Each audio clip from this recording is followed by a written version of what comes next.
నేను ఈరోజు మీ అందరి ఎదుట నిలబడి వాక్య పరిచర్య చేస్తున్నానంటే దేవుని కృప తప్పనిస్తే వేరే కారణం ఏది లేదు. నాకు ఈ అవకాశం ఇచ్చిన దేవునికి, ఆల్ఫయు ఒమేగయు సర్వాధికారి అయిన దేవునికి సమస్త ఘనత, మహిమ, ప్రభావం చెల్లించుకుంటున్నాను. గత 2 రోజులుగా నాకు చాలామంది చాలా సలహాలు ఇచ్చినారు. పండగ రోజు చాలామంది వాక్యం వినకపోవచ్చు, అర్ధగంటనే చెప్పాలి, మ్యాక్సిమం చెప్తే 40 నిమిషాలే చెప్పాలి. సమయం ఆల్రెడీ 12:15 అయింది. సందీప్ చక్కగా చెప్పినాడు 4 విషయాలు. క్రిస్మస్ అంటే ఏం పండగ? ఇంటి పండగ. ఈరోజు మీ పంటి పండగ కొంచెం లేట్ అవుతుంది. చాలా ప్రాముఖ్యమైన విషయం ఇది. ఆత్మీయ పండగ. మనం వాక్యానికి సమయాన్ని ఇవ్వాలి. ఈరోజు అందరికీ డైరీలు ఇచ్చింటే బాగుండేదేమో అనిపిస్తుంది నాకు. అందరూ బైబిల్ తెచ్చుకొని ఉంటారని నేను అనుకుంటున్నాను. ఒకవేళ మీ దగ్గర బైబిల్ లేకపోతే బైబిల్ ఉండే వాళ్ళ దగ్గర మీరు వాక్యాన్ని అనుకరించి సందేశాన్ని వినవలసిందిగా ప్రార్థిస్తున్నాను. దయచేసి మొబైల్ ఫోన్స్ కొంచెం సైలెంట్లో పెట్టండి, లేదంటే స్విచ్ ఆఫ్ చేయగలిగితే స్విచ్ ఆఫ్ చేయండి.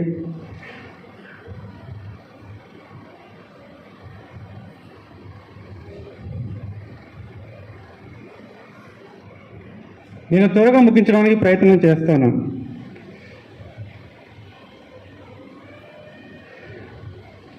శాలిన దేవుడు అనే అంశంపై యెషయా గ్రంథంలో 9వ అధ్యాయము 6వ వచనంలో రాయబడిన రీతిగా ఆ వచనం ఒక్కటి మనమందరం కలిసి చదువుకుందాం.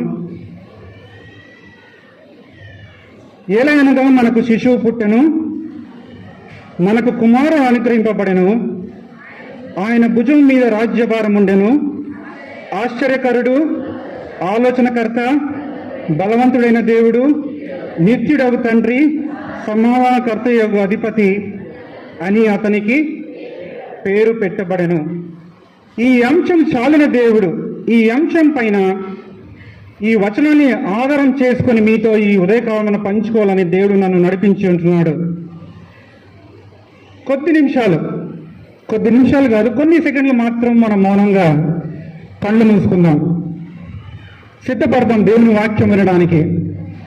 ఎవరు కూడా ఇటు అటు తిరగొద్దండి. చిన్నపిల్లలు మీరు ఎక్కడ ఉన్నారో దయచేసి అక్కడే కూర్చోండి. అందరూ కొద్ది సెకండ్లు మాత్రమే కళ్ళు మూసుకొని, దేవా నీ వాక్యం వినడానికి నన్ను సిద్ధపరచు దేవా.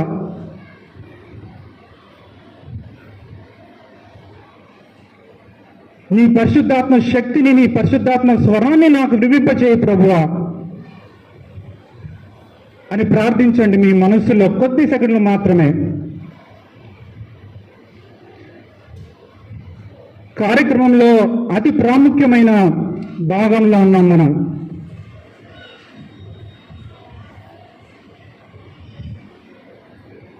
ప్రభా, ఈ మధ్యాహ్న కాల సమయమైన నాయన నీ పాదసన్నిధిలో చేరి నీ సన్నిధిలో, నీ సంఘంలో ఈ క్రిస్మస్ రోజు నీ వాక్యాన్ని విననయింటుండగా అయోగ్యుడను బలహీనుడైన నన్ను నాన్న ఇక్కడ నిలబెట్టినందుకు నీకు వందనాలు, స్తోత్రాలు చెల్లించుకుంటున్నాను ప్రభువా. ఇక్కడ చేరి వచ్చిన ప్రతి ఒక్కరు ప్రభువా నిజమైన క్రిస్మస్ అంటే ఏంటో తెలుసుకొని ఈరోజు వాళ్ళ హృదయాలు ప్రభువా నీ వాక్యం ద్వారా ముట్టబడి ప్రభువా జీవితాలు మార్చబడి ప్రభువా ఈరోజు ఈ సంఘం నుండి వెళ్ళవలసిందిగా నీ ఆత్మ కార్యము జరిగించుకోనమని యేసు నామమున ప్రార్థించి వేడుకుంటున్నాను తండ్రి. ఆమేన్.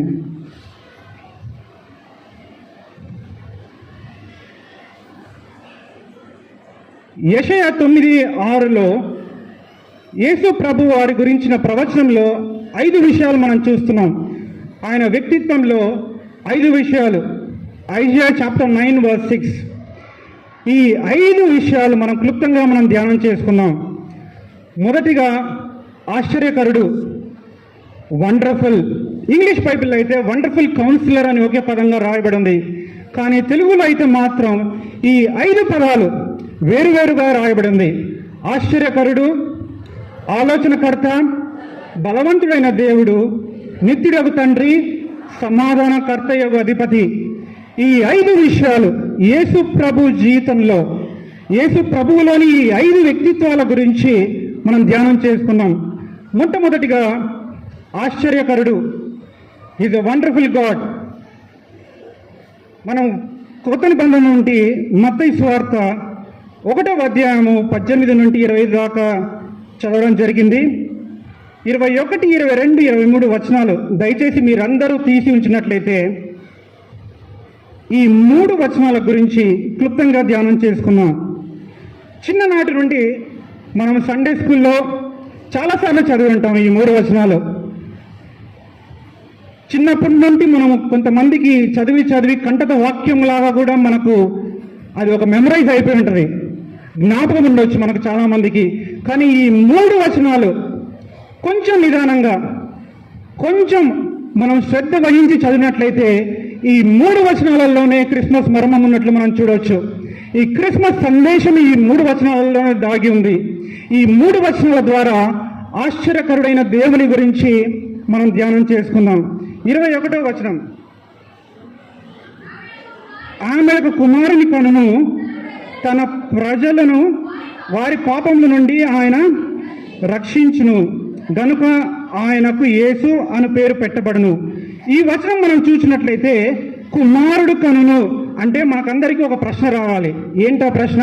కుమారుడు అంటే మనుషుడు, నాలాంటి మనుషుడు, మీలాంటి మనుషుడు, మనలాంటి కాళ్ళు చేతులు, మనలాంటి ఆకారం, మనలాంటి ముఖమున్న ఈ మనుషుడు తన ప్రజలను పాపముల నుండి రక్షించడానికి ప్రభువా ఇది ఎలా సాధ్యం, హౌ ఇస్ ఇట్ పాసిబుల్ అనే ప్రశ్న మీ అందరికీ రావాలి. కుమారుడు ఏంటి ప్రభువా, మనుషుడు ఏంటి ప్రభువా, how can man save us from our sins, ఈ ప్రశ్న రావాలి. 22వ వచనం, ఇదిగో కన్యక కుమారుని కనును, ఆయనకు ఇమ్మానుయేలు అను పేరు పెట్టబడును. ప్రభువా, how is it humanly possible? కన్యక గర్భవతి అవడం ఎలా సాధ్యం? ఇది మానవ రీతిగా అసాధ్యమైనది. ఇది this is an impossible work.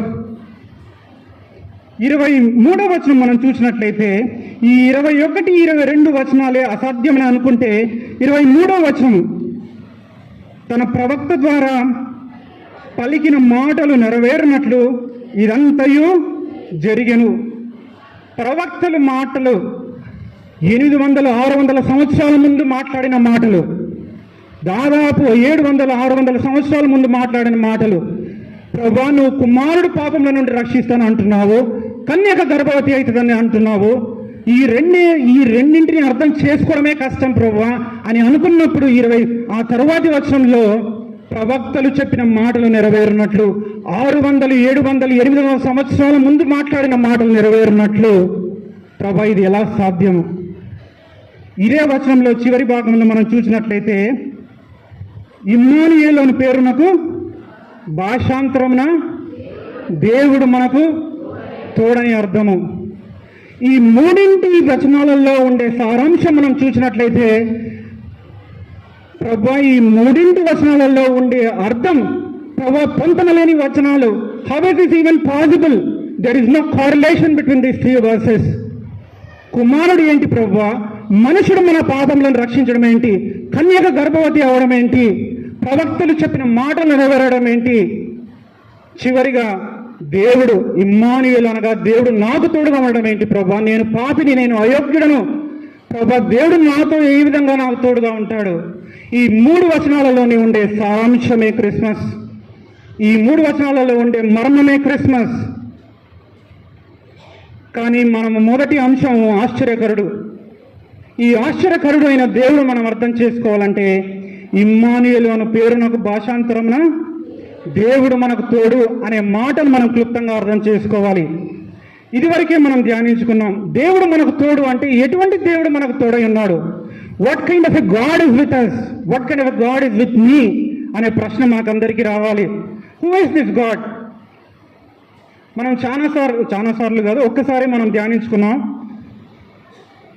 ఈ వచనాలు మనము ఆగస్టు మాసంలో ఒక వచనం ఆధారం చేసుకుని మనం ఈ అంశాలన్నీ దేవునికుంటే ఈ బిరుదులన్నీ మనం ధ్యానం చేసుకున్నాం. ఆ వచనం ఎవరికైనా గుర్తుందా? సరే, ఈ బిరుదులన్నీ చూసిన తర్వాత చెప్పండి. సర్వాధికారి అయిన దేవుడు, సర్వశక్తి అయిన దేవుడు, యెహోవా యందు భయభక్తులు గలవారు నిత్యము నిలుచు సీయోను కొండలు. అమ్మ, ఇప్పుడు గుర్తొచ్చింది మీకు. మనం ఆల్రెడీ ఇది ఆగస్టు మాసంలోనే ధ్యానించుకున్నాం. Know your God. Who is this God? యెహోవా దేవుని గురించి మనం ధ్యానం చేసుకున్నాం. ఈ దేవుడు ఎవరంటే దీంట్లో రాసిన మనం బిరుదులు మనం చూసినట్లయితే సర్వోన్నతుడు, సర్వశక్తి గల దేవుడు, రోషము గల దేవుడు, సర్వలోకనాథుడు, దయా వాత్సల్యత దీర్ఘశాంతము బహుకృప గల దేవుడు, యథార్థవంతుడు, నమ్మదగిన దేవుడు, సైన్యములకు అధిపతి, సర్వాధికారియు, ఆల్ఫయు ఒమేగా అయిన దేవుడు. ఈ దేవుడు మనకు తోడై ఉన్నాడు. This is the God who is with us. This is Christmas. కానీ ఈ దేవుని గురించిన బిరుదులు మనకందరికీ తెలుసు, ఇది కొత్త ఏమి కాదు.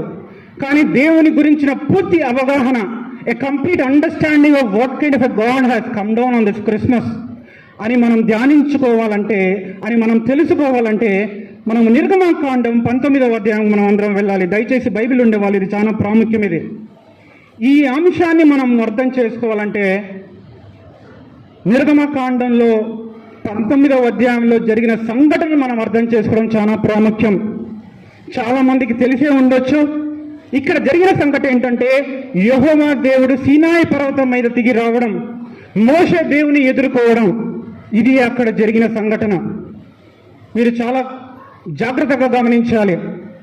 యెహోవా దేవుడు దిగి రావడం అంటే ఎటువంటి దేవుడు అని మన బిరుదులు మనం చూసినాం. కానీ what kind of a God he is, ఆయన దిగి రావడం అంటే ప్రాచీన గ్రంథంలో ఎటువంటి మహిమతో ఆయన దిగి వచ్చినాడు, ఆ పరాక్రమశాలి, ఆ బిగరుండైన దేవుడు ఏ విధంగా దిగి వచ్చినాడని ఒక 2 వచనాలు మనం ధ్యానం చేసుకుందాం.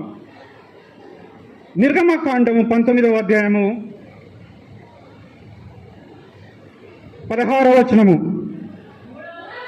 3వ నాడు ఉదయమైనప్పుడు ఆ పర్వతం మీద, కొంచెం నిదానంగా చదవండి, ఆ పర్వతం మీద ఉరుములు, మెరుపులు, సాంద్రమేఘము, బూరధ్వని యొక్క మహాధ్వని కలుగగా ఆ పాలెంలోని ప్రజలందరూ వణికిరి.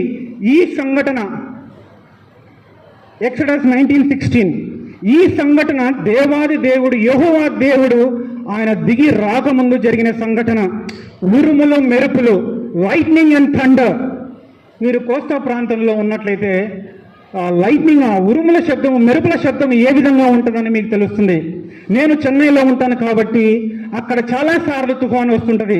ఆ ఉరుముల మెరుపులు ఎట్లుంటాయంటే భయంకరమైన శబ్దం, భయంకరమైన పిడుగు పడుతుందేమో, మన నెత్తిపైన ఏదైనా పడుతుందేమో అన్నంత శబ్దం వస్తుంది.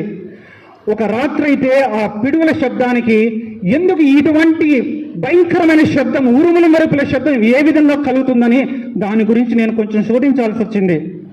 తర్వాత పిల్లల్ని అడిగి తెలుసుకున్నాను, ఎందుకంటే వాళ్ళ పుస్తకాల్లో రాసుంటుంది హౌ లైట్నింగ్ విల్ హ్యాపెన్ అనేది. ఆ మేఘాలలో ఆ పాజిటివ్ కణాలు, నెగిటివ్ కణాలు ఆ 2 కలిసినప్పుడు అటువంటి ఉరుములు మెరుపులు వస్తాయని పిల్లల నుండి నేను తెలుసుకున్నాను. ఇంటర్నెట్లో పోయి తెలుసుకున్నాను నేను. ఎందుకంటే అంత భయంకరమైన శబ్దం, ఉరుములు మెరుపులు. ఈ 19వ అధ్యాయము 16వ వచనంలో మనం చూసినట్లయితే ఉరుములు, మెరుపులు, సాంద్రమేఘము. సాంద్రమేఘం అంటే దట్టి చీకటి, దట్టమైన చీకటి, మేఘాలు కమ్ముకొని ఉండడం. ఇదే కాకుండా బూరధ్వని యొక్క మహాధ్వని కలుగగా ఆ పాలెంలో ఉన్న ప్రజలందరూ వణికిరి. ఇది యెహోవా దేవుడు దిగి రాకముందు జరిగిన సంఘటన. మనం ముందు చూసినట్లయితే 19వ వచనము 18వ వచనము. యెహోవా అగ్నితో సీనాయి పర్వతం మీదకి దిగి వచ్చినందున అదంతయు ధూమమయమై ఉండెను. దాని ధూమము కొలిమి ధూమము వలె లేచెను, పర్వతమంతయు మిక్కిలి కంపించెను. ఏ విధంగా యెహోవా దిగి వచ్చినాడు? ఏ విధంగా? అక్కడ రాసింది యెహోవా అగ్నితో సీనాయి పర్వతం మీదికి దిగి వచ్చినందున అదంతయు ధూమమయమాయను. ఆ ధూమము కొలిమి ధూమము వలె, like a furnace it is burning, కొలిమి ధూమము వలె లేచను, పర్వతమంతయు మిక్కిలి కంపించెను. ఆ తర్వాతి వచనం 19వ వచనము, ఆ బూరధ్వని అంతకంతకు బిగ్గరగా మోగెను. మోషే మాట్లాడుచుండగా దేవుని కంఠస్వరం చేత అతనికి ఉత్తరం ఇచ్చుచుండెను. ఈ వచనాలలో ఉరుములు, మెరుపులు, సాంద్ర మేఘము, బూరధ్వని, మహాధ్వని, 18వ వచనంలో అగ్నితో పర్వతం మీదికి దిగి రావడం, ధూమమయమై ఉండడం, ఆ బూరధ్వని యొక్క బిగ్గరగా మోగడం అనేది మనం ఊహించుకోలేని సంఘటన. ఇది ఊహించుకోలేని సన్నివేశం. ఈ సన్నివేశాన్ని మనం ఏ విధంగా ఊహించినా కూడా మనకు అది అర్థం కాదు. అది కానీ దీని గురించి మీకు ఎలా అందించాలి, దీన్ని ఎలా అర్థం చేసుకోవాలని నేను తలంచినప్పుడు నాకు ఒక మంచి చిత్రపటం దొరికింది. ఈ చిత్రపటాన్ని మనం చూసినట్లయితే ఇది ఉండేది ఉన్నట్టుగా మీ ముందు చెప్పడం కొన్నిసార్లు కష్టతరమైన పని. కానీ ఈ చిత్రపటాన్ని మనం చూసినట్లయితే ఉరుములు, మెరుపులు, సాంద్ర మేఘము, ధూమము, వనకడం అనేది మనం చూడొచ్చు. ఇది యెహోవా దేవుడు దిగి రావడం అంటే. అన్నిటికంటే ప్రాముఖ్యమైనది ఏంటంటే యెహోవా తన మహిమతో, తన భీకరత్వంతో పరాక్రమశాలిగా దిగి వచ్చినా కూడా దేవాది దేవుడు నేను దేవుడను అని ఉండకుండా మోషే మాట్లాడగా, ఇక్కడ ఏముంది 19వ వచనంలో, మోషే మాట్లాడగా అతనికి ఉత్తరం ఇచ్చెను. ఆ తర్వాత మోషేను దేవుడు పిలువగా అని రాయబడింది. ఉత్తరం ఇచ్చే దేవుడు, మాట్లాడే దేవుడు, పిలిచే దేవుడు. This is the God whom you worship. He is relational God. అంటే నీతో నాతో సంబంధం కలిగి ఉండాలని ఆశపడిన దేవుడు. This is the God who you worship. ఈ దేవుడు దిగి రావడమే క్రిస్మస్.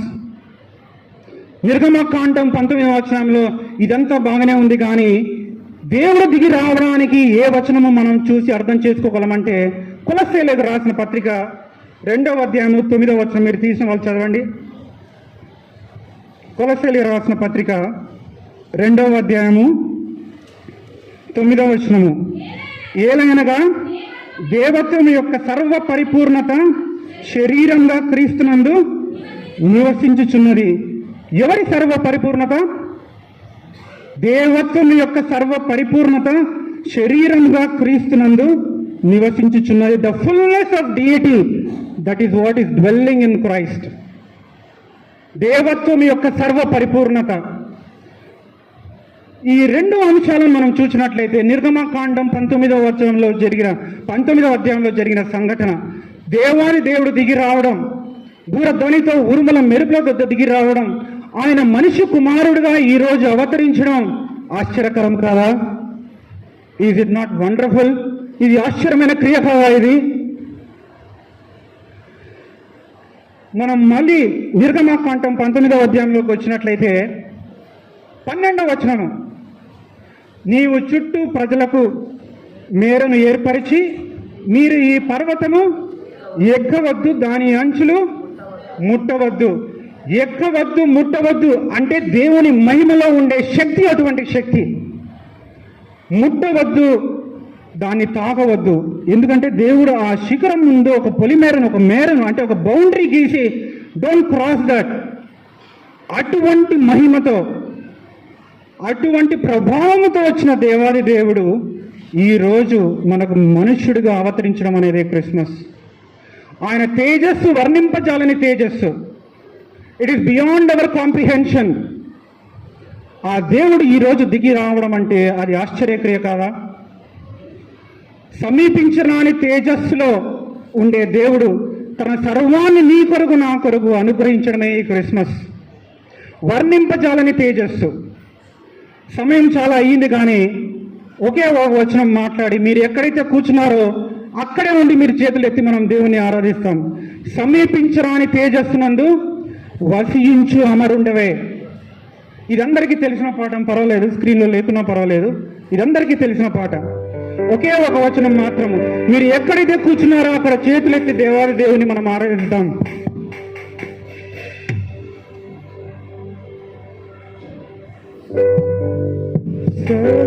సమీపించరాని తేజస్సునందు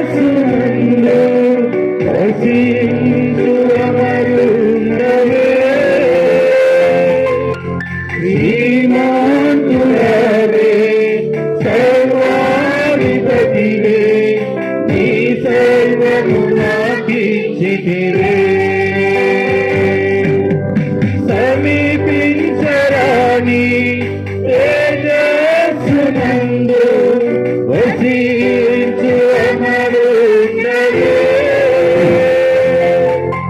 శ్రీమంతుడవే సర్వాధిపతివే నీ సర్వము నాకిచ్చితివే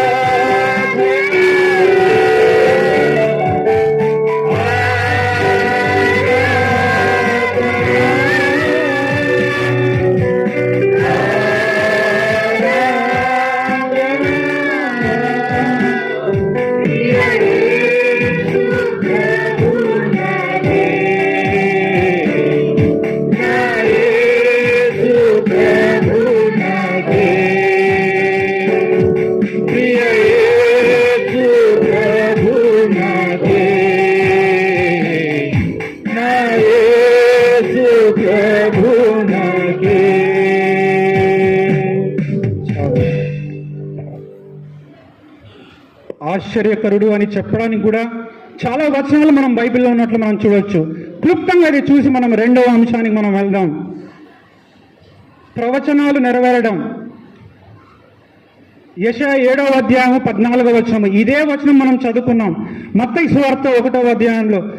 గర్భవతి కన్యక గర్భవతి అయి కుమారుని కనగా అతనికి ఇమ్మానుయేలు అని పేరు పెట్టడం అనేది యెషయా గ్రంథంలో ఆల్రెడీ రాయబడింది. ఇది ఆశ్చర్యకరుడైన దేవుడు అని చెప్పడానికి ఇది ఒక రుజువు. ఆదికాండం 3వ అధ్యాయం 15వ వచనంలో మనం చూసినట్లయితే అది నిన్ను తల మీద కొట్టును అని రాయబడింది. ఆదికాండం 3వ అధ్యాయం 15వ వచనంలో. జెనసిస్ 3:15 అది అంటే స్త్రీ సంతానముకు పుట్టిన ఆ మనుషుడు అంటే యేసు ప్రభువుకు సూచన. అది సైతాను అంటే ఈ సర్పమునకు సూచన. ప్రవచనాలను చూస్తే ఆశ్చర్యకరుడైన దేవుడు అని మనము అర్థం చేసుకోవచ్చు. ప్రవచనాలలో ఇంకా ఎన్నో విషయాలు ఉన్నాయి. యెషయా ప్రవక్త మీకా ప్రవక్త చెప్పిన ద్వారా ఈ ప్రవచనాలు నెరవేరడం అనేది ఆశ్చర్యం కాదా? యేసుక్రీస్తు వంశావళి మనం చూసినట్లయితే మత్తయి సువార్త మీరు తీయాల్సిన అవసరం లేదు. 1వ అధ్యాయం 3వ వచనంలో మనం చూసినట్లయితే ఆయన వంశావళి అబ్రహాము మొదలుకొని ఆదాము అవ్వల నుండి 42 సంతతులుగా రాయబడింది. ఇది ఆశ్చర్యం కాదా? మన సంతతి గురించి మనం ఆలోచిస్తే మనకు 3 అట్ ద మోస్ట్ 4 లేక 5 తరాల వరకు మనకు తెలుసు. కానీ యేసు ప్రభువు వంశావళి జీనియాలజీ ఆఫ్ క్రైస్ట్ 42 సంతతులుగా రాయబడింది. ఇది ఆశ్చర్యం కాదా? ఆశ్చర్యకరుడు. యేసు ప్రభు బోధ. మార్కు రాసిన సువార్త 6వ అధ్యాయం 2వ వచనము. తీసిన వాళ్ళు త్వరగా చదవండి. మార్కు సువార్త 6వ అధ్యాయం 2వ వచనము.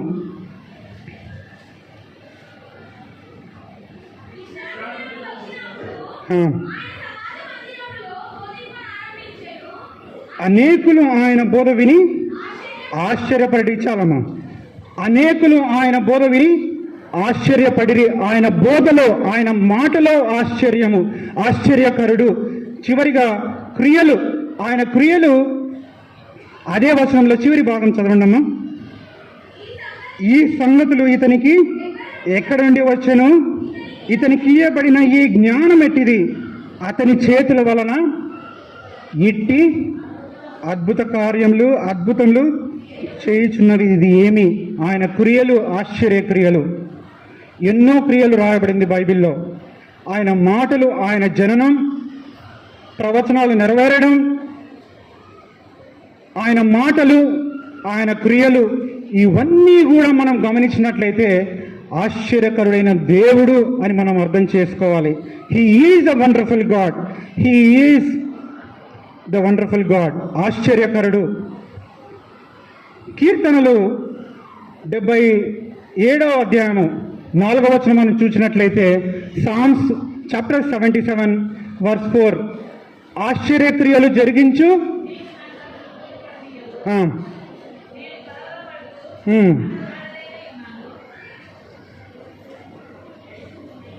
చదవండి అమ్మా, పూర్తిగా చదవండి.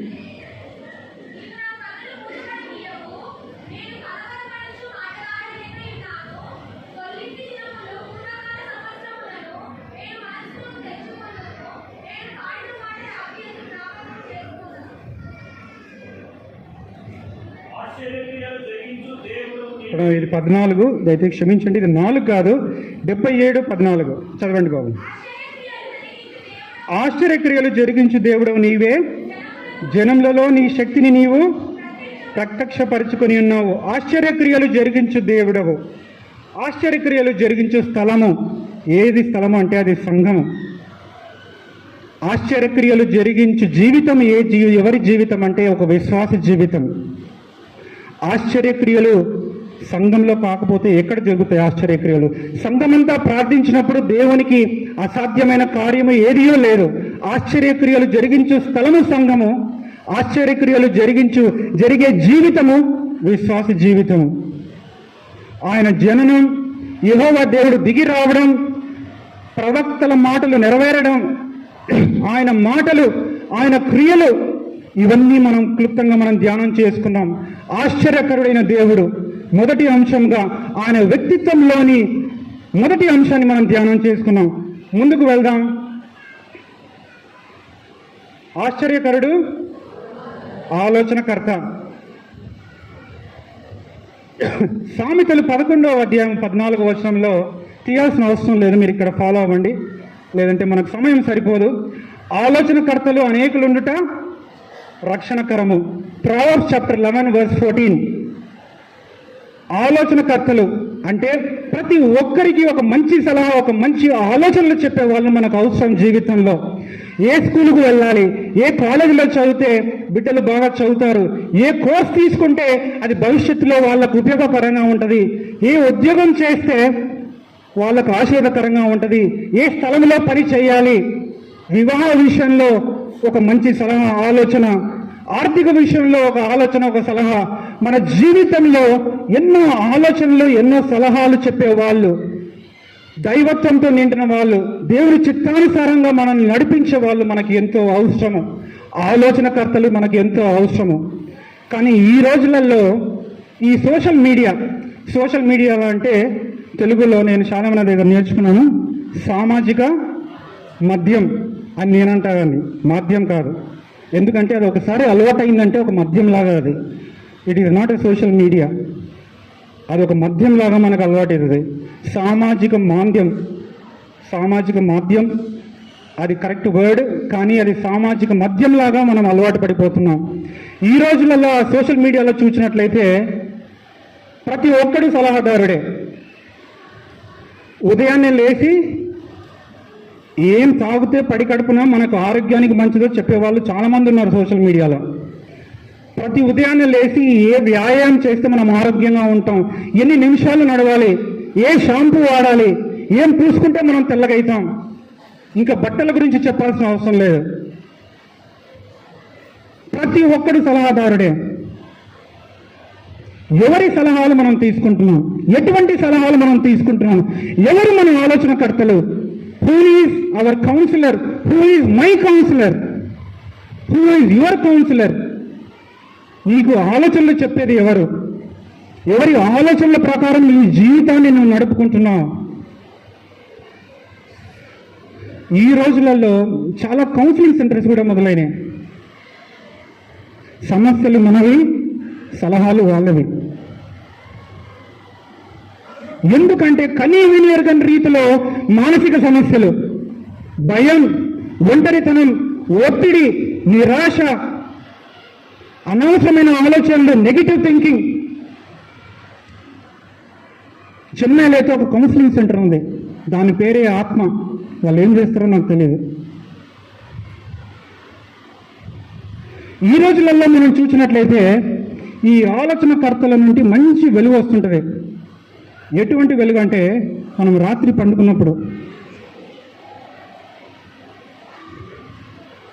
తల్లిదండ్రులు చెప్పినా వినరు, కానీ కొంతమంది ఈ ఆలోచనకర్తలు చెప్తే మాత్రం వింటారు. ఆలోచనకర్తలు అనేకులు.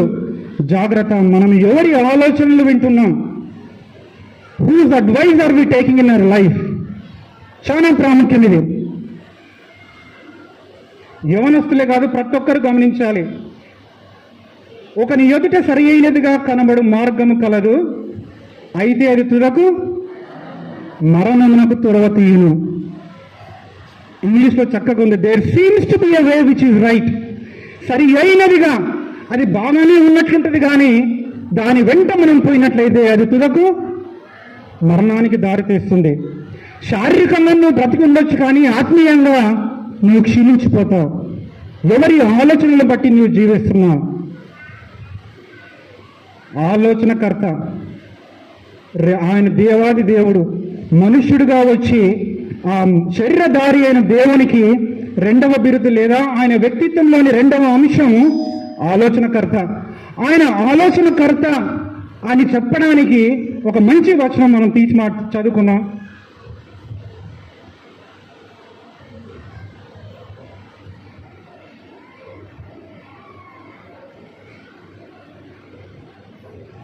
Isaiah chapter 11 verse 2. యెషయా 11వ అధ్యాయము 2వ వచనము. యెహోవా ఆత్మ జ్ఞాన వివేకములకు చదవండి, పూర్తిగా చదవండి.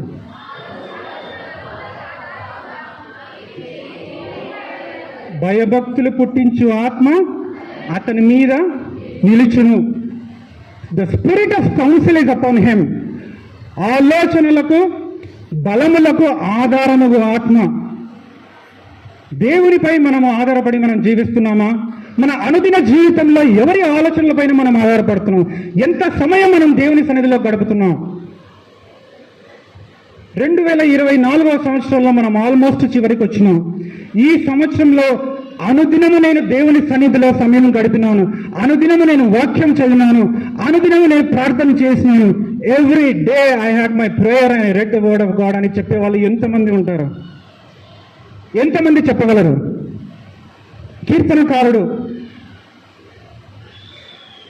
కీర్తనకారుని జీవితం మనం చూసినట్లయితే కీర్తనలు 73వ అధ్యాయము 23-24 వచనాలు. స్క్రీన్ చూడండి, మళ్ళీ లేదంటే మనకు టైం సరిపోదు. నా కుడి చెయ్యి నీవు పట్టుకొని ఉన్నావు, నీ ఆలోచనల చేత నన్ను నడిపించదవు. అనుదినము మనకు దేవుని ఆలోచన ఎంతో అవసరం. Every day of our life.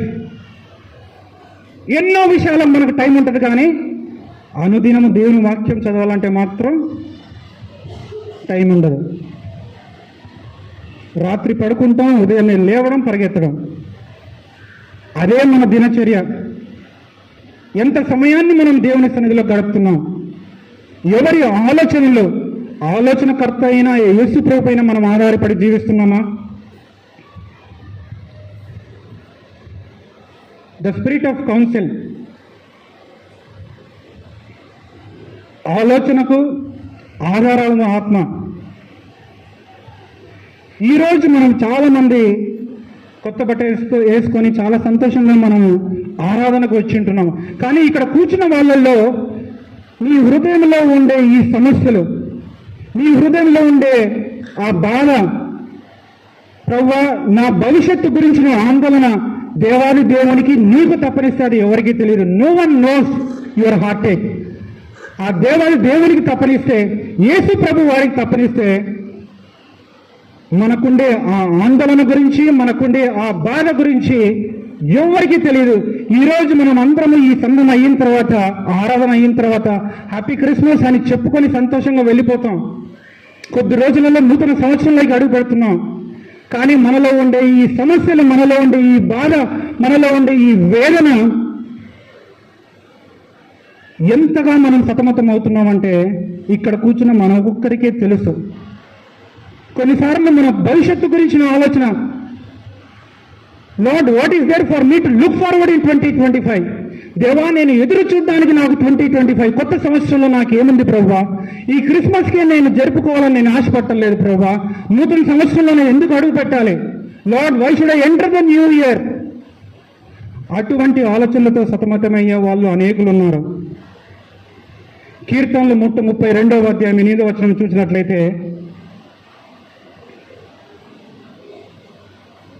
నీకు ఉపదేశం చేసేదను, నీవు నడవలసిన మార్గమును నీకు బోధించేదను, నీ మీద దృష్టి ఉంచి నీకు ఆలోచన చెప్పేదను. ఏ సమస్యతో నువ్వు బాధపడుతున్నావో, ఏ ఆలోచనలు అయితే నువ్వు సతమతం అవుతున్నావో, lord I'm not able to face the new year. ఈ సంవత్సరంలోనే ప్రభువా నేను ఎన్నో బాధలు, ఎన్నో సమస్యలతో, అనవసరమైన ఆలోచనలతో నేను బాధపడుతున్నాను ప్రభువా. నూతన సంవత్సరంలో నేను ఎలా అడుగు పెట్టాలని నువ్వు ఆలోచిస్తున్నావా? దేవుని వాగ్దానము, I will instruct you, I will council you, I will put my I upon you. ఉపదేశము చేసేదను, నడవలసిన మార్గంలో నీకు బోధించేదను, నీ మీద దృష్టి ఉంచి నీకు ఆలోచన చెప్పేదను. ఈ రెండు అంశాలు మనం చూసినాం. ఆశ్చర్యకరుడైన దేవుడు, ఆలోచనకర్త. నిజంగా ఈ రెండింటిని నువ్వు గ్రహించినట్లయితే, ముందు ప్రార్థన చేసే వాళ్ళు కూడా చక్కగా ప్రార్థన చేస్తున్నారు. వినగల చెవులు, గ్రహించగల మనసును మాకు దయచే ప్రభువా అని. ఈ రెండింటిని మనం గ్రహించి మనము అర్థం చేసుకునే వాళ్ళమైతే ఈ రోజు మన జీవితం మార్చబడుతుంది. వచ్చిన వాళ్ళు వచ్చినట్లే కాకుండా మార్చబడి వెళ్తారు ప్రతి ఒక్కరు. Every one will change. కానీ మనకు ప్రతిరోజు టైం ఉండదు, బిజీ. ప్రార్థన చేస్తున్నారు ఈరోజు అంటే బిజీ. యవనస్తులు ముఖ్యంగా, యవన కాలంలో కాడి మోయిట నరునికి మేలు. వాక్యం మనకందరికీ బాగా తెలుసు. ఎంత సమయాన్ని మనం గడుపుతున్నాం అనుదినం. మళ్ళీ నూతన సంవత్సరం రావాలి. జనవరి 1 నుండి నేను ఖచ్చితంగా ప్రార్థన చేసుకుంటానని చాలామంది నిశ్చయించుకుంటారు. అది ఈస్టర్ లోపల మరి నిజంగా పాటిస్తారో లేదో మీకే తెలుసు. ఆలోచనకర్త, I will instruct you, I will council you. ఎవరికి లేని ఆధిక్యత ఈరోజు క్రిస్మస్ రోజు శరీరధారి అయిన క్రీస్తు ద్వారా దేవుడు మన జీవితాలలో మనకు ఒక వాగ్దానాన్ని దయచేస్తున్నాడు. నువ్వు ఏ సమస్యలో, ఏ ఆలోచనలు అయితే నువ్వు బాధపడుతున్నావో, అది ఏది ఏమైనప్పటికీ ఆశ్చర్యకరుడు, ఆలోచనకర్త అయిన దేవుడు మనకున్నాడనే సత్యాన్ని మనం గ్రహించాలి. మూడవ అంశాలకి మనం వెళ్దాం. బలవంతుడైన దేవుడు, he is a mighty God. లూకా సువార్త 4వ అధ్యాయం మనం చూసినట్లయితే,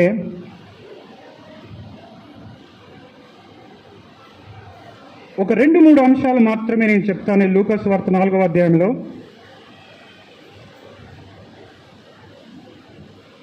లూకా సువార్త 4వ అధ్యాయము 1వ వచనం పూర్తిగా చదవాల్సిన అవసరం లేదు, నేను మాత్రమే చదువుతాను. యేసు పరిశుద్ధాత్మ పూర్ణుడై యోర్దాను నుండి తిరిగి వచ్చి 40 దినములు ఆత్మచేత అరణ్యంలో నడిపింపబడి, ఆ తరువాత 14వ వచనంలో మనం చూసినట్లయితే, అప్పుడు యేసు ఆత్మ బలముతో గలిలయకు తిరిగి వెళ్ళాను. యేసు ప్రభు వారి పరిచర్య అంతా ఆత్మ బలముతో ఆయన నడిపింపబడినట్లు మనం చూస్తున్నాం. The power of God was with him. బలవంతుడైన దేవుడు, ఆయనకు ఎటువంటి బలము, ఏ విధంగా ఆయన బలమును ఈ లోకంలో ఆయన 33 ఏండ్లు బ్రతికినప్పుడు ఎటువంటి బలశూడైన దేవుడు అని ధ్యానించడానికి కొన్ని వచనాలు మనం చూద్దాం. మత్తయి సువార్త 8వ అధ్యాయము 26వ వచనము, అల్ప విశ్వాసులారా ఎందుకు భయపడుచున్నారు అని వారితో చెప్పి, లేచి గాలిని సముద్రమును గద్దింపగా మిక్కిలి నిమ్మలమాయను. గాలి, సముద్రము, he has authority over the wind and the sea. ఉత్తర ప్రత్యుత్త రీతిగా కూడా ఒక మంచి, ఆ అధ్యాయంలో ఒక మంచి వచనం 106వ కీర్తన కదా మనం చదివింది. 106వ కీర్తన ఉత్తర ప్రత్యుత్తరగా చేసిన మనం చదువుకున్న భాగం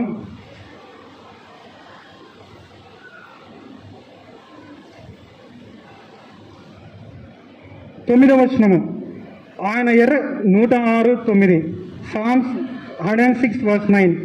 ఆయన ఎర్ర సముద్రమును గద్దింపగా అది ఆరిపోయెను, మైదానం మీద నడుచున్నట్లుగా వారిని అగాధ జలములలో నడిపించెను. నిర్గమకాండంలో చూసినట్లయితే రాత్రంతయు గాలి వీచగా ఆ సముద్రము తొలగింపబడెను అని ఉంది. అదే వచనాన్ని మనం ఇక్కడ చూస్తున్నాం. He has authority. ఆయన బలవంతుడైన దేవుడు. ఆయన బలము, ఆయన శక్తి ఎటువంటిదంటే లూకాసు వార్త 6వ అధ్యాయం 19వ వచనంలో మనం చూసినట్లయితే ప్రభావము ఆయనలో నుండి అనేక జన సమూహము, there are many people who wanted to touch him. ఆయనను ముట్టినప్పుడు ఆ ప్రభావం ఆయనలో నుండి వెడలి వెళ్ళి అనేకులను స్వస్థపరిచాను. There were many who were healed. ఆయనను ముట్టిన వెంటనే ప్రభావం అని మనం తెలుగు బైబిల్లో మనం చూస్తున్నాం, కానీ ఇంగ్లీష్ బైబిల్లో ఏముందంటే there was power which went out of him. నిర్గమకాండంలో మనం చూసినాం 19వ అధ్యాయంలో ఆయనను ముట్టవద్దు, ఎవరు ముట్టడానికి వీలు లేదు, ఆ పర్వతం దగ్గర కూడా తాగడానికి వీలు లేదు. అటువంటి దేవాది దేవుడు మనము ఆయనను ముట్టుటకు ఆయన చొక్కా అంచును మాత్రమే తాకితే చాలు. ఆ శక్తి, ఆ ప్రభావము, ఆ పవర్ ఎంత గొప్పదంటే ఇక్కడ మనం చూసినట్లయితే 12 ఏళ్ళు ఆ రక్తస్రావం ఉన్న స్త్రీ, ఆ సమస్యతో బాధపడిన స్త్రీ కూడా పూర్తిగా స్వస్థపరిచినట్లు మనం చూస్తున్నాం.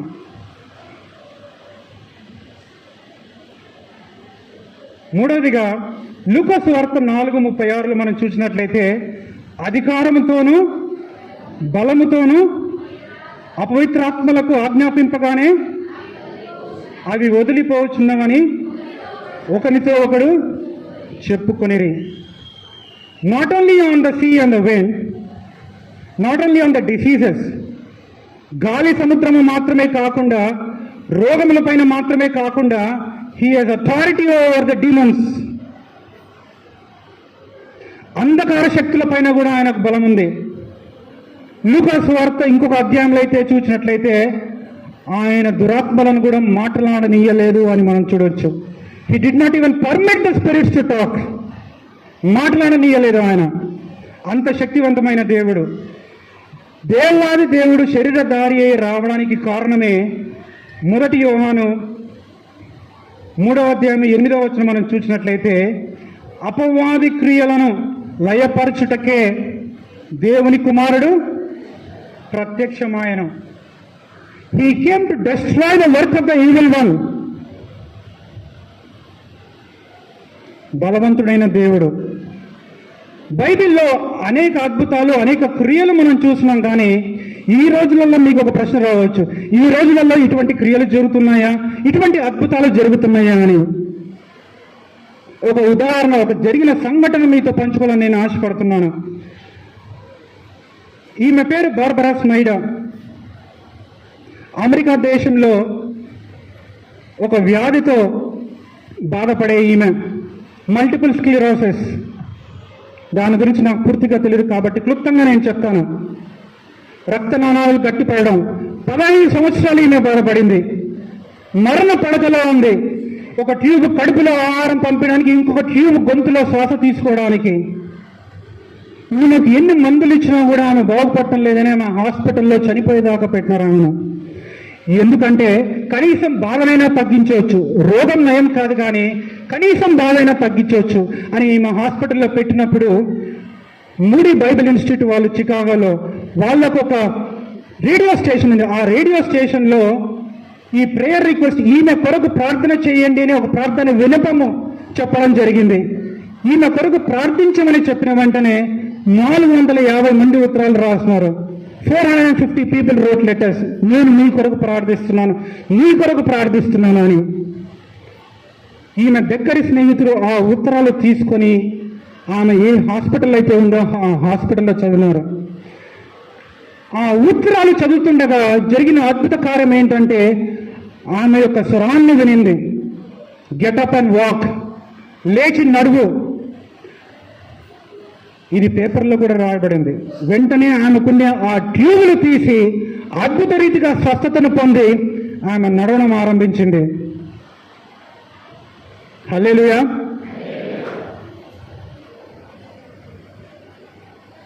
ఇది పేపర్లో వేసిన సంఘటన. My child getup and walk. ఆ పక్కన ఉండే బుక్ మీరు చూసినట్లయితే అద్భుతాల గురించి ఒక జర్నలిస్ట్ పరిశోధించి ఈ అసాధారణమైన కారణాలు, ఈ అసాధారణమైన కార్యాలు ఎట్లా జరుగుతున్నాయి, how are the supernatural things are happening.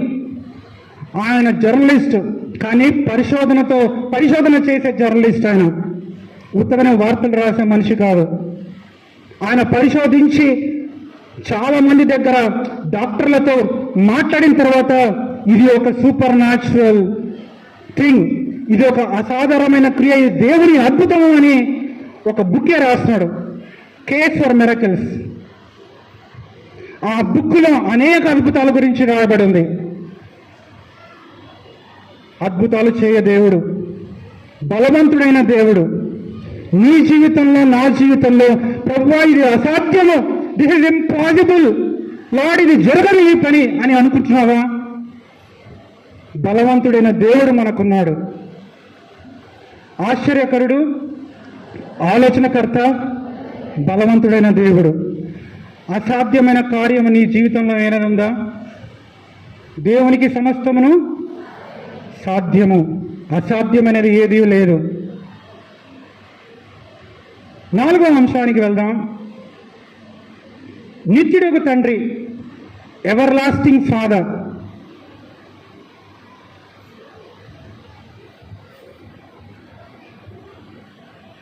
యోహాను సువార్త 1వ అధ్యాయం 12వ వచనం మనం చూసినట్లయితే, ఈ స్క్రీన్ పైన ఉండే చదవండి అమ్మ, ఎవరిన వచనం.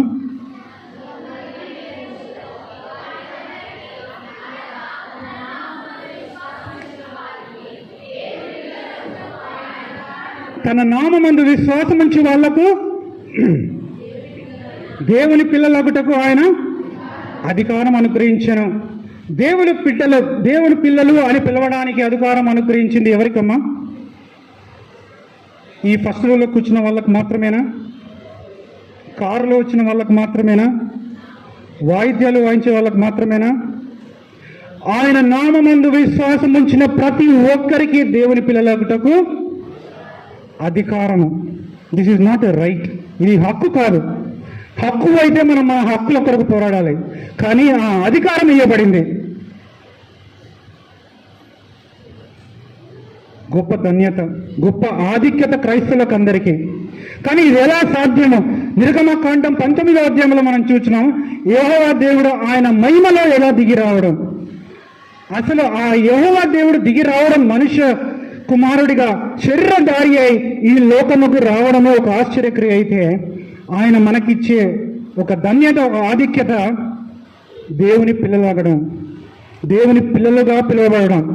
ఇంత గొప్ప ఆధిక్యత మనకు దేవుడు దయచేస్తున్నాడు. ఏ విధంగా మనకి ఈ ఆధిక్యత మనకు అనుగ్రహింపబడింది?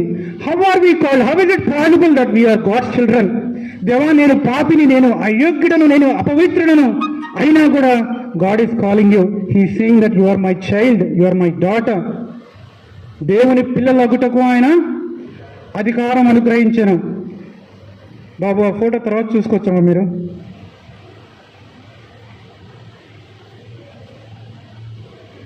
ఏ విధంగా దేవుడి పిల్లలగుటకు సాధ్యమైంది?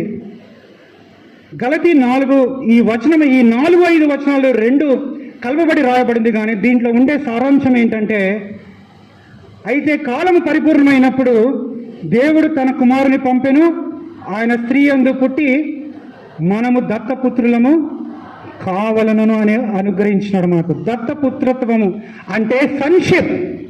మీరు ఒక నిఘంటు అంటే ఏ డిక్షనరీలో మీరు చూసినా కూడా దత్తపుత్రాత్మ అంటే సన్షిప్ అనేది, this is applicable only for Christians. ఎవరికి కూడా ఈ ఆధిక్యత లేదు.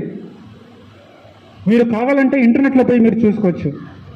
ఈ దత్తపుత్రాత్మ అనే ఒక మీనింగ్, ఒక సన్షిప్ అనే ఒక మీనింగ్ మనం చూసినట్లయితే ఇది దేవునితో సంబంధించింది అని రాయబడి ఉంది.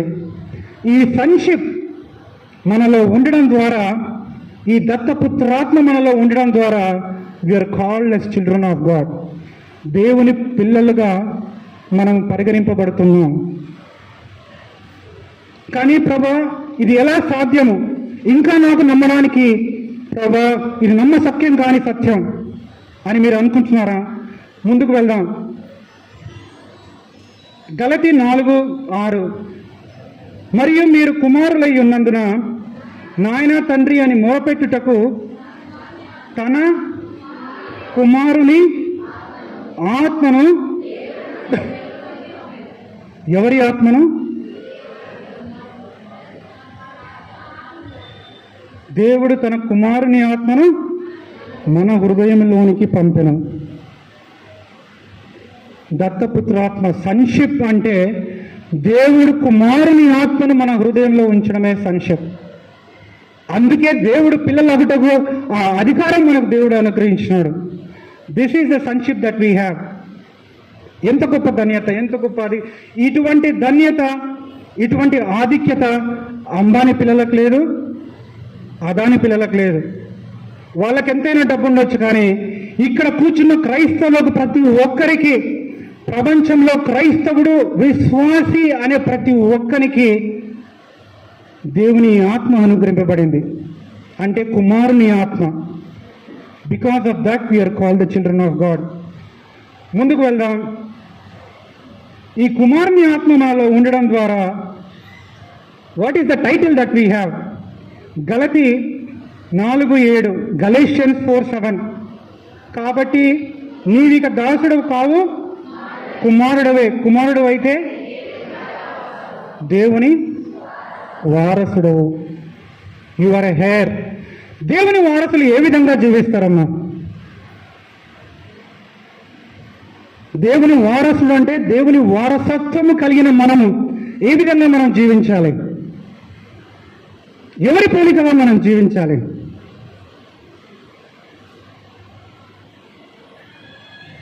ఈరోజు ఈ లోకంలో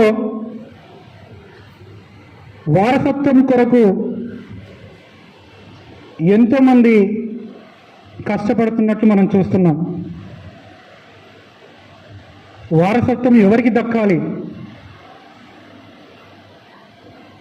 ఆ లెగసీ ఎవరికి రావాలి లోకరీత్యా? కానీ God is calling us as heirs. వారసుడు, వారసుడు అని జీవించేవాడు ఏ విధంగా జీవించాలంటే దేవునిని పోలి ఆయన ఆత్మను కలిగి ఉన్న మనము దేవుని ముఖ సౌందర్యాన్ని, దేవుని వెలుగును ప్రతిబింబించే చేసే విధంగా మనం జీవించాలి. We are the ambassadors of Christ. దేవుని వెలుగును ప్రచురింపచేసే విధంగా మనం జీవించాలి. పిరిగితనం, భయం, బాధ, ఒంటరితనం, ఇది ఏది కూడా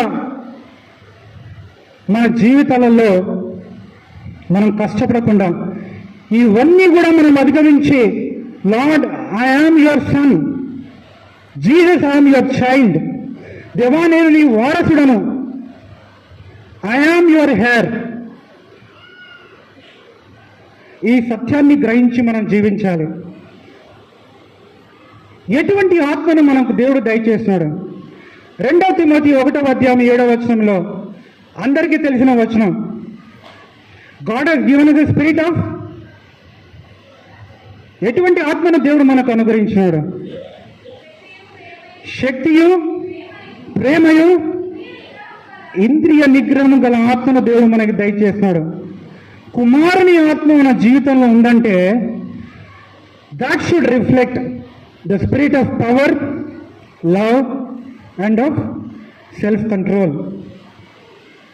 దేవుని శక్తి, దేవుని ప్రేమ, ఇంద్రియ నిగ్రహం గల ఆత్మ.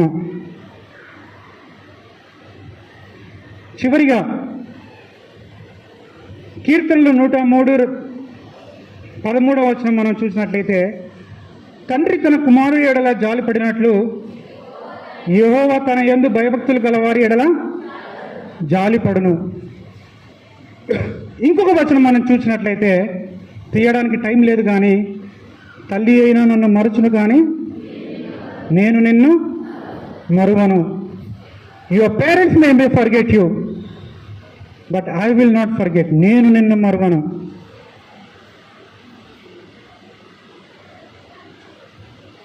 4 విషయాలు మనం చూసినాం.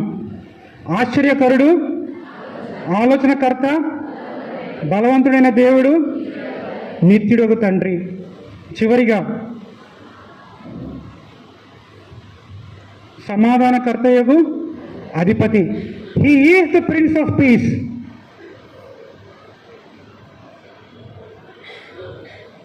యెషయా గ్రంథము 53:5 మనం చూసినట్లయితే ఆయన పైన ఎటువంటి శిక్ష పొంది ఉన్నాడు? సమానార్థమైన శిక్ష. నేను ఈ వచనం గురించి ధ్యానం చేసినప్పుడు నాకు వచ్చిన తలంపు ఏంటంటే, నాకు అర్థం కాని విషయం ఏంటంటే, ప్రభువా సమాధానానికి కూడా ఎటువంటి శిక్ష నువ్వు పొంది ఉన్నావు ప్రభువా? ఫర్ మై పీస్, మన ఒక్కొక్కరి శాంతి కొరకు, మన సమాధానం కొరకు ప్రభా నీవు ఎటువంటి శిక్షను పొందినావు ప్రభా? Why is that Lord like you have to bear that pain, you have to go through that suffering. నా కొరకు, నా శాంతి కొరకు, నా సమాధానం కొరకు. ఎవరితో ప్రభువా నా సమాధానం? ఎవరితో మన సమాధానం? ఎటువంటి సమాధాన శిక్ష పొందినందుకు మనకు ఎటువంటి ఆధిక్యత మనకు లభించింది అని ఒక 2 వచనాలు మనం చూసి మనం ముగిద్దాం. రోమీలకు రాసిన పత్రిక 5వ అధ్యాయం 1వ వచనము. కాబట్టి విశ్వాసం మూలన మనము నీతిమంతులుగా తీర్చబడి మన ప్రభువు అయిన యేసుక్రీస్తు ద్వారా దేవునితో సమాధానము. దేవునితో సమాధానపరచబడడం. ఎందుకు మనం దేవునితో సమాధానపరచబడాలి? రోమీలకు రాసిన పత్రిక ఇంటికి వెళ్ళిన తర్వాత మీరు ఆసక్తి ఉంటే చదవండి. 1వ వచనం నుండి 11వ వచనం మనం చూసినట్లయితే మన పాప జీవితం ద్వారా, మన పాప జీవితం బట్టి మనము శత్రువులమైన దేవాది దేవునికి, యెహోవా దేవునికి, అందుకే ఈ సమాధాన శిక్ష ఆయన పొందడం ద్వారా we have that peace with God. 11వ వచనం మనం చూసినట్లయితే ప్రభు అయిన యేసుక్రీస్తు ద్వారా మనం దేవుని యందు అతిశయపడుచున్నాము. ఆయన ద్వారా మనము ఇప్పుడు సమాధాన స్థితి. We are reconciled with God and we have peace with God. ఎంత గొప్ప ధన్యత! నేను మళ్ళీ చెప్తున్నా, నిర్గమకాండం 19వ అధ్యాయం మనం చూసినట్లయితే ఆయన యొక్క మహిమ, ఆయన అగ్నితో దిగి రావడం అనే ఆ సన్నివేశాన్ని మనం జాగ్రత్తగా చదివినట్లయితే, దేవా నేను పాపిని, ప్రభా how can I be reconciled with God? దేవా నేను అపవిత్రులను, నన్ను ప్రభా నీతో సమాధానపరచుకోవడం ఏంటి ప్రభువా అనే ప్రశ్న మీకు రావాలి. కానీ ఈరోజు ఈ క్రిస్మస్ రోజు మనం గమనించాల్సిన విషయం, సమాధానకర్త అధిపతి ద్వారా మనకు దేవునితో సమాధానం. ఈరోజు మనం ఇంతమంది కూర్చున్నాం, సంఘంలో ఎంతమంది కూర్చున్నారో, బయట ఎంతమంది, పైన ఎంతమంది, ఈ ప్రేయర్ హాల్లో ఎంతమంది కూర్చున్నారు, ఎంతమంది ఇక్కడ సమాధానంతో కూర్చున్నారు? ఎన్ని కుటుంబాలలో మనకు సమాధానం ఉంది?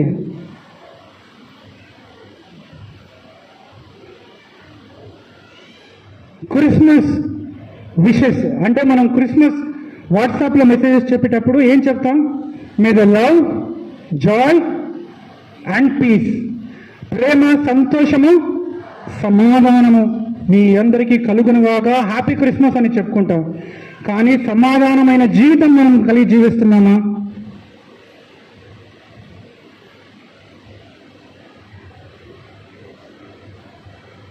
ఈ కేథడ్రల్ మనం చూసినట్లయితే, ఈ కేథడ్రల్ పేరు నోట్రడామ్ కేథడ్రల్. ఇది ప్యారిస్లో ఉంది.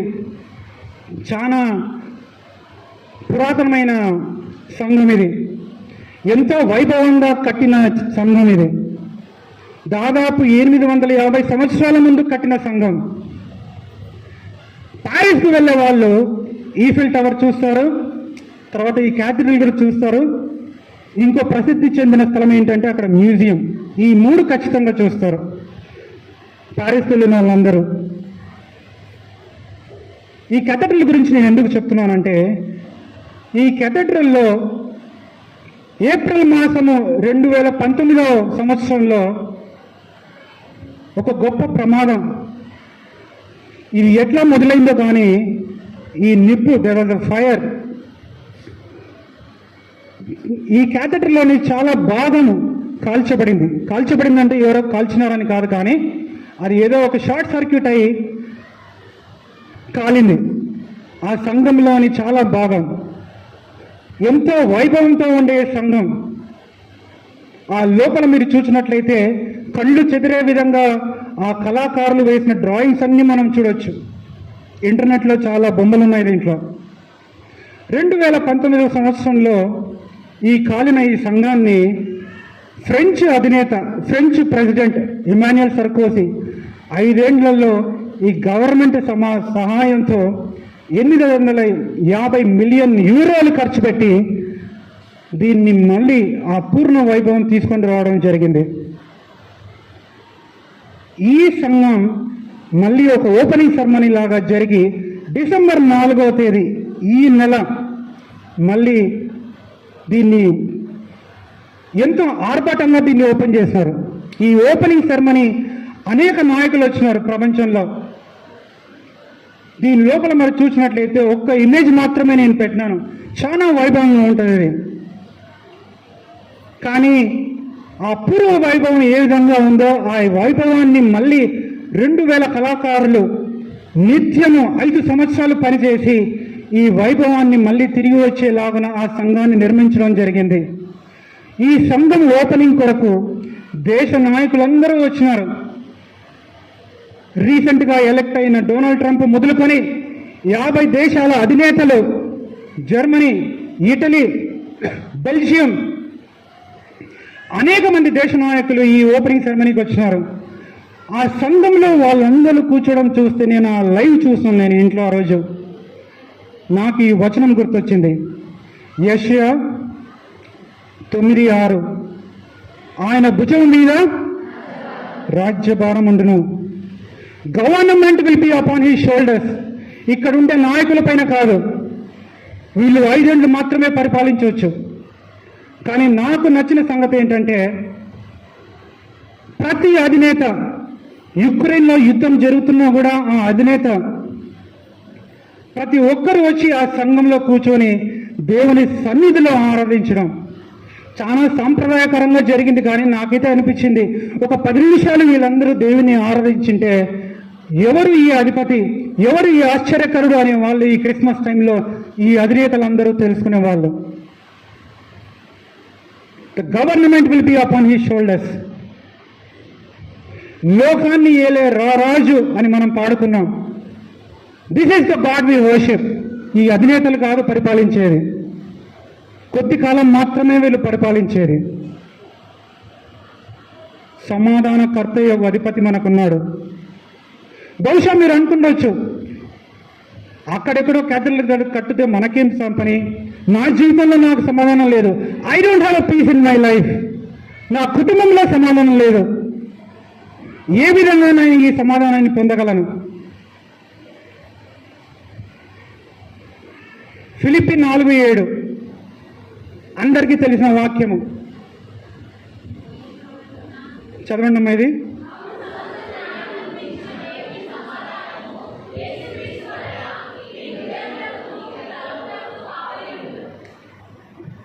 అప్పుడు అంటే ఎప్పుడు?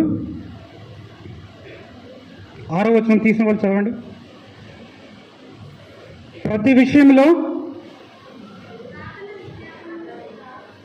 ప్రార్థన విజ్ఞాపనల చేత కృతజ్ఞతాపూర్వకముగా నీ విన్నపములు దేవునికి తెలియజేయుడి. అప్పుడు సమస్త జ్ఞానమునకు మించిన దేవుని సమాధానం, the peace that passeth all understanding, సమస్త జ్ఞానమునకు మించిన దేవుని సమాధానం. There is no science, there is no knowledge that can understand this peace. అది సమస్త జ్ఞానమునకు మించిన దేవుని సమాధానం. అంటే ఈరోజు సమాధానం లేకుండా ఈ సన్నిధిలో, దేవుని సన్నిధిలో, ఈ సంఘంలో మనం కూర్చున్నామా?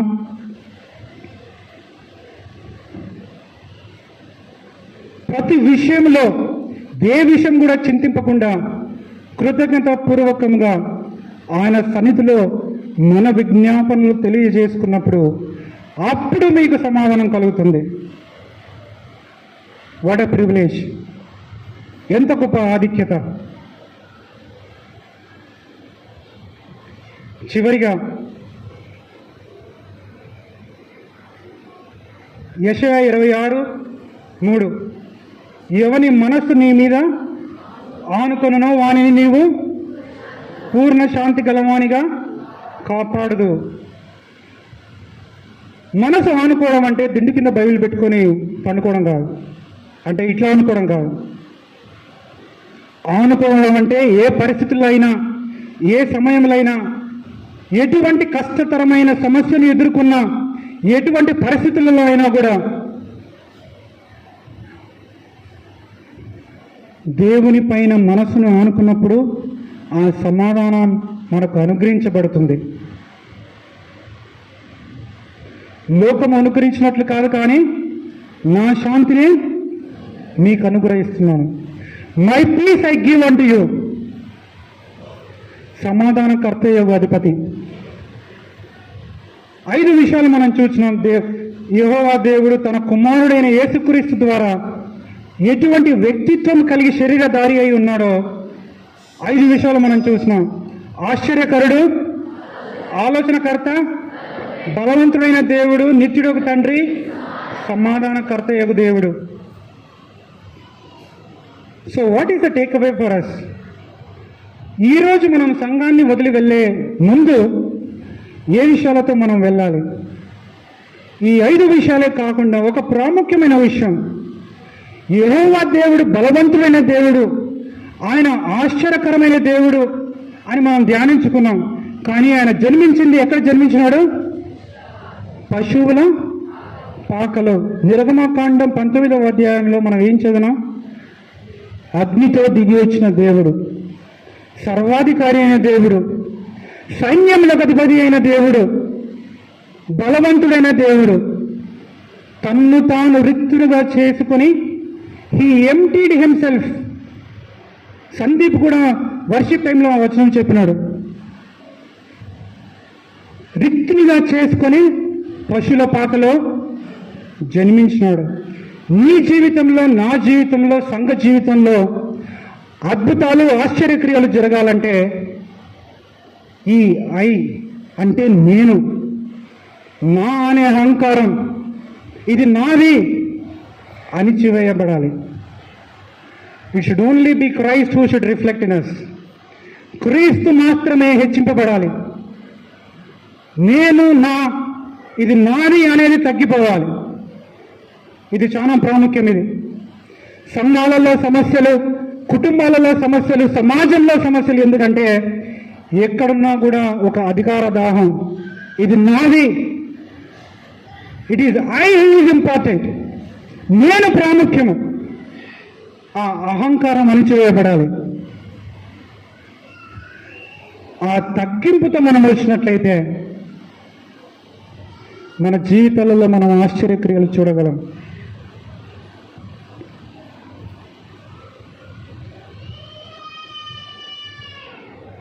హెబ్రీలకు రాసిన పత్రిక 4వ అధ్యాయము చివరి 2 వచనాల్లో మనం చూసినట్లయితే ఒకే ఒక అంశం మాత్రం చెప్పాలని ఆశపడుతున్నాను. సహానుభవం గలవాడు. He ఎంపథైజెస్ with us. సహానుభవం గలవాడు అంటే everything that we have gone through, మనము అనుభవించే బాధ, మనము అనుభవించే సమస్యలు, మనము ఎదుర్కొనే శోధనలు, ప్రతిదీ ఆయన ఎరిగి ఉంటున్నాడు. ఆ సహానుభవం గలవాడు గనుకనే ఆ కృపా సింహాసనం ఎదుట మనం ధైర్యంగా వెళ్ళగలం. That is the privilege that we have. సహానుభవం గల దేవుడు యేసు ప్రభువారు. చాలాసార్లు మనము చాలిన దేవుడు, చాలిన దేవుడు అని మనం ప్రార్థిస్తుంటాం. ఎంతమంది ప్రార్థిస్తారమ్మా చాలిన దేవుడు అని? ప్రతి ఒక్కరూ అలవాటు ప్రకారం మనం వాడతాం చాలిన దేవుడని. ఈ 5 అంశాల గురించి మనం ధ్యానించుకున్నాం. ఆశ్చర్యకరుడు, ఆలోచనకర్త, బలవంతుడైన దేవుడు, నిత్యుడొక తండ్రి, సమాధానకర్త. మన జీవితాలలో ఎదుర్కొనే సమస్యలలో మనం చూసినట్లయితే ఈ 5 వ్యక్తిత్వం, ఆ వ్యక్తిత్వంలోని 5 గుణగణాలు మనము ధ్యానించుకున్నాం. అసాధ్యమైనది ఏదైనా ఉందా? సమస్య ఏదైనా ఉందా దేవుడు తీర్చలేనిది? అసాధ్యమైన కార్యం ఏదైనా ఉందా? ఈ 2020 సంవత్సరంలో ఇంకొక 5 రోజులలో మనం అడుగు పెడుతున్నాం. నిజంగా చెప్పాలంటే క్రైస్తవులలో మనకు దిస్ ఈజ్ న్యూ ఇయర్. ఈ రోజు ఇక్కడ నుండి మన ప్రాచీన స్వభావమును మనం వదిలేసి ఒక నూతన స్వభావం, ఒక నవీన స్వభావం కలిగిన వాళ్ళుగా మనం ఈ రోజు ఇక్కడ నుండి బయలు వెళ్ళాలి. లేదంటే ఈ చెప్పబడిన వాక్యం అంతా వృధానే. అసలు చెప్పాలంటే ఈ సంవత్సరం క్రమంగా మనం సంఘానికి వచ్చినట్లయితే 52 సందేశాలు మనం విని ఉంటాం, 52 మెసేజెస్. అదే కాకుండా యూట్యూబ్లో, వాట్సాప్లో, ఇన్స్టాగ్రామ్లో ఎన్ని మెసేజ్లో.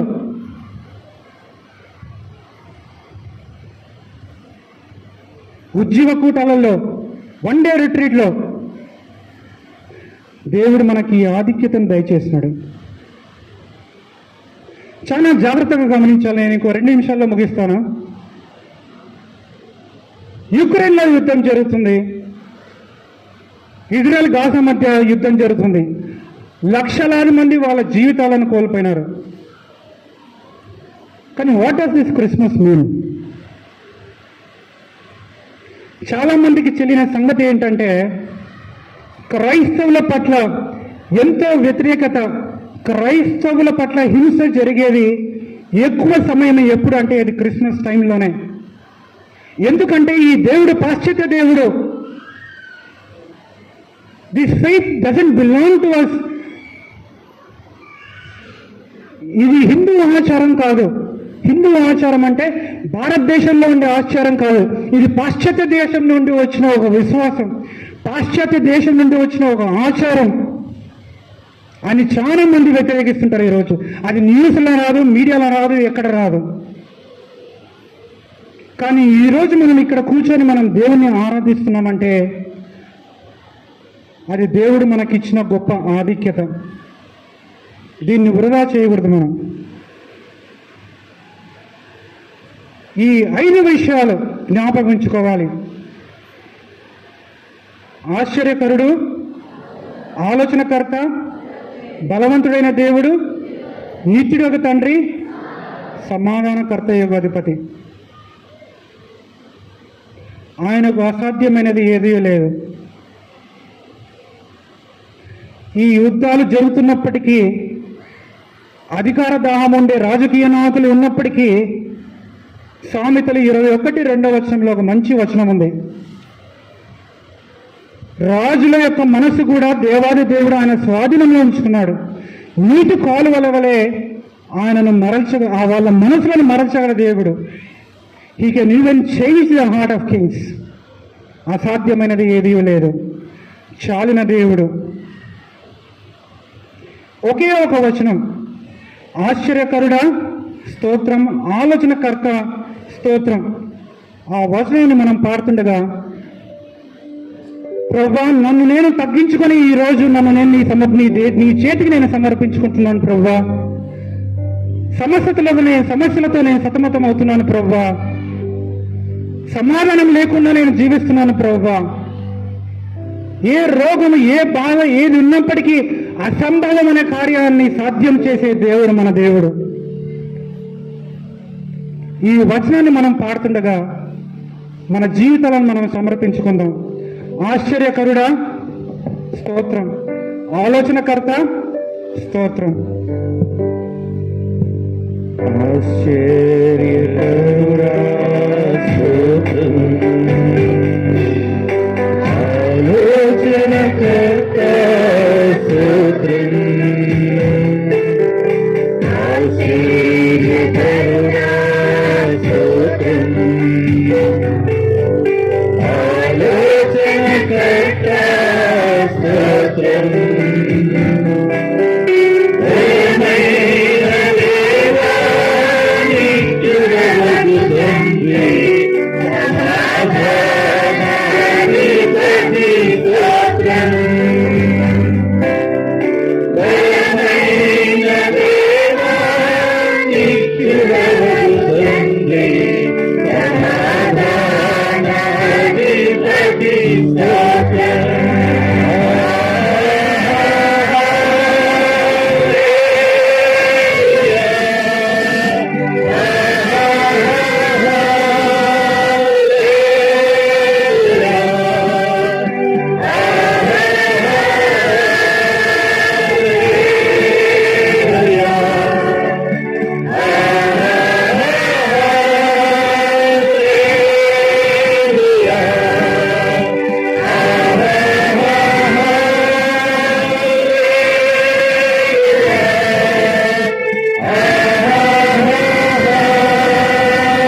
చెప్పబడినటువంటి వాక్యము దేవుడు మన హృదయంలో ఫలింపచేయనట్లుగా మన మధ్యలో ఉన్నటువంటి శ్రీమతి ఆర్ వజ్రమ్మ గారు వచ్చి ప్రార్థన చేయవలసిందిగా మనవి చేస్తూ ఉంటున్నాం.